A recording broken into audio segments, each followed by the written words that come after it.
Okay, hello guys, welcome back to another episode of Trashy Tuesdays. Without further ado, let's get right into the video. Okay, first on the docket we have Junior. He was a 15-year-old kid that lived in the Bronx area, and he was brutally attacked by six men with machetes. Yes, I said machetes, which is knives that's long and can do very horrible damage to someone, especially a kid. Okay, so just to give you guys a little back history of how this whole thing came upon.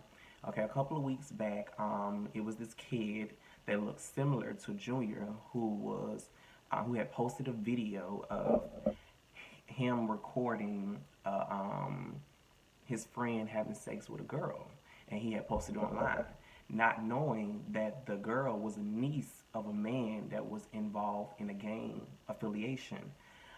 So the video had got out, the video got like some buzz or whatever like that. So the uncle had seen it, and he had got with his gang and basically like put a hit out on the boy that was in the video. Okay, so Junior and the boy, they look similar in a lot of ways. But if you quench your eyes like closer to the picture, you can see that they have different similarities, like the nose, the lips, and eyebrows. So somehow they thought Junior was the dude that actually did the thing. So they put a hit out on Junior. Okay, so just to give you guys a little history of what happened that night that he was brutally attacked. His mom had asked him, can he go to the Bodango, aka the corner store, and grab some things for the house, I'm assuming. It was something she had sent him to the store for. He had went to the store like with no mind, had put on some little slippers, some little gym shorts, like something really quick, and just ran down to the store. And not knowing that it would be his last time living on this earth or going to any store. So when he got in the store, four dudes came walking in behind him as if he was set up or as if they knew that he was gonna be going in that store at that particular time of night. Okay, so I'm going to show you guys the video of the four dudes that walked in behind him.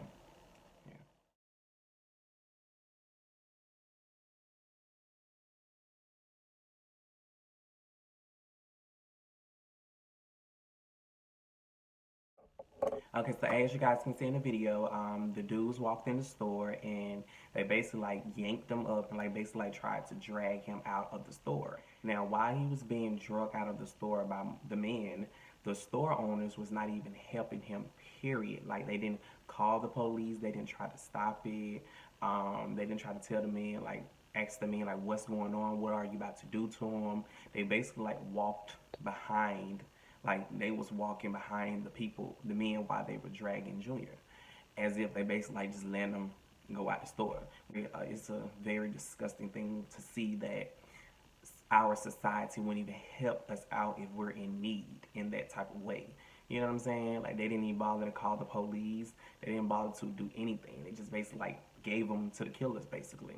As they dragged them outside, they start stabbing them. You know, they had machetes. Dudes was running up from this corner, that corner, that corner behind. They were just coming from anywhere, just like sticking and sticking like 2 or 3 times and like basically like running off.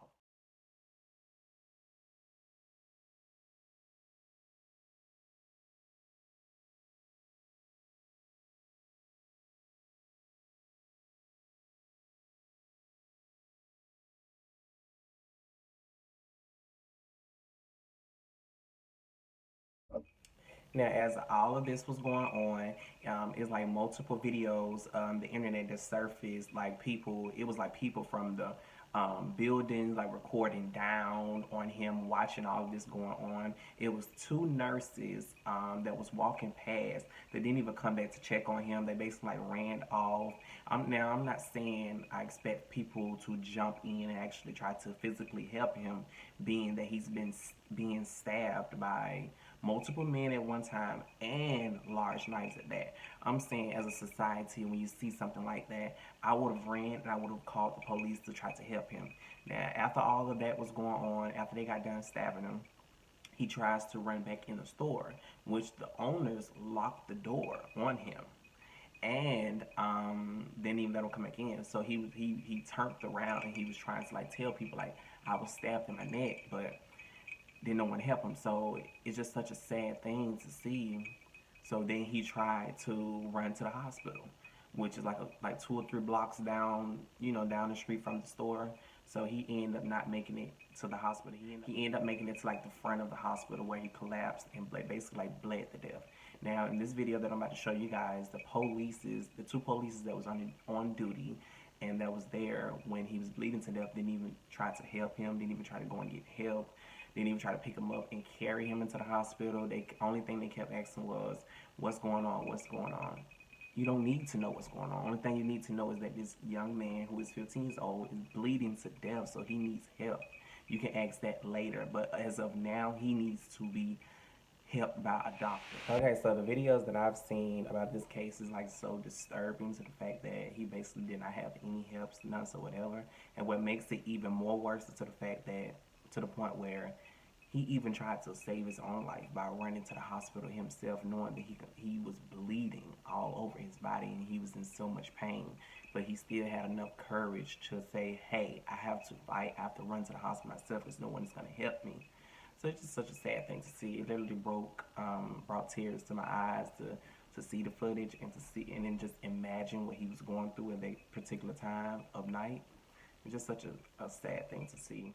So one of the suspects, which is the black man that was in a black shirt with like a gold chain and like a black hat that walked in the store, he was caught. His mom said that she had just been operated on and she had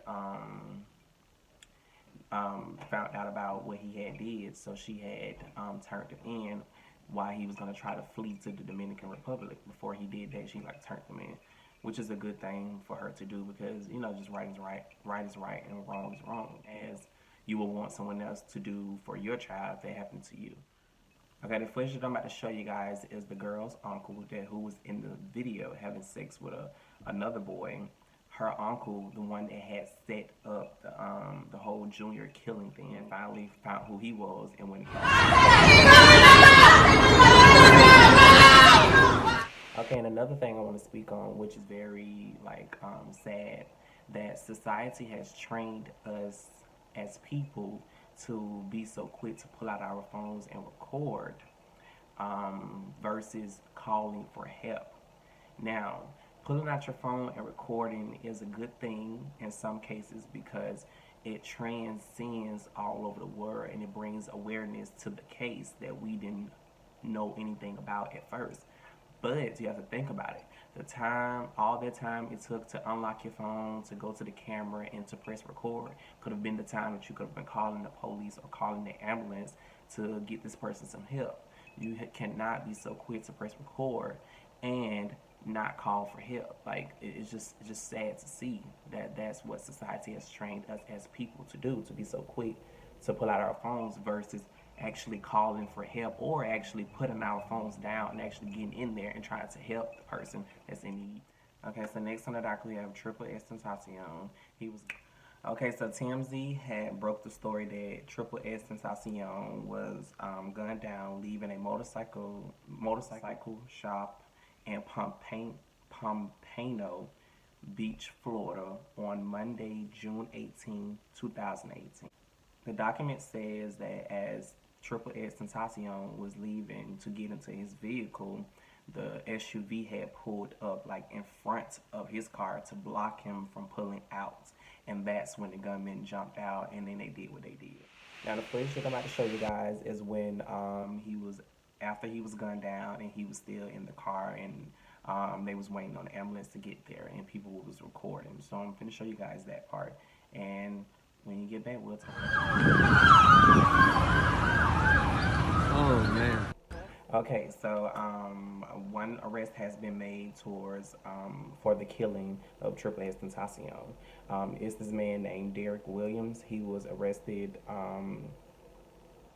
for the involvement of the murder of Triple X Tentacion. They said that his documents saying that he may not have been the actual shooter, but he was the one that drove the car. So he would still basically like go down for having some sort of involvement in the murder. They said that they have surveillance of Derek Williams actually stopping at another store before they actually went and killed Triple S Tentacion. Of him basically going in there buying masks, ski masks and stuff like that for the murder. Okay, so the motorcycle shop has surveillance video of all that went down. Now, according to the warrants, they said that Derek Williams was wearing like a white tank top and some orange sandals, bright orange sandals. Now, his Facebook and Instagram had showed a picture of him wearing the same sandals.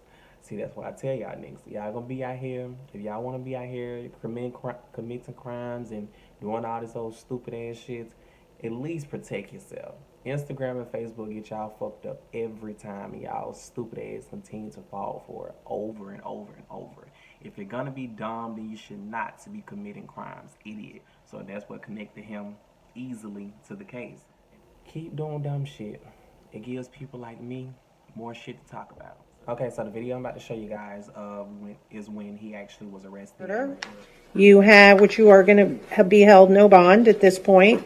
Count 2 is a probation. As I close this case out, I want to show you guys the message that he had said to his fans on his live like a couple of months back.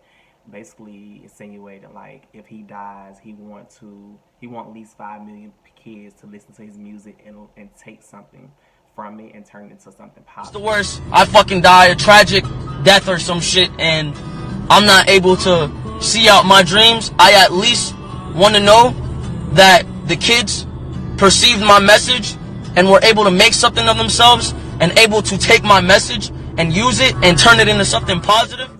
A couple of days after he died, his mom had posted a picture of on Instagram of an ultrasound, basically insinuating that he has a baby on the way. Which is really sad because that child won't have a dad in his life, but you know, at least God left them a part of him.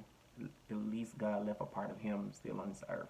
So I cannot even imagine losing my life at such a young age, but that's why I try to not home, go to work, come home, make sure I'm focusing on my careers, make sure I'm focusing on this, so I don't have any time to be out in the streets just hanging. Okay, that concludes it for the third episode of Trashy Tuesdays. I want to thank everyone for watching. Please subscribe and hit the bell so you get a notification whenever I post a video. Leave a comment. I should have a vlog coming for you guys very, very soon, but a bitch is busy, so give me time, okay? YouTube don't pay the bills just yet. But thank you guys for watching and see you in the next video.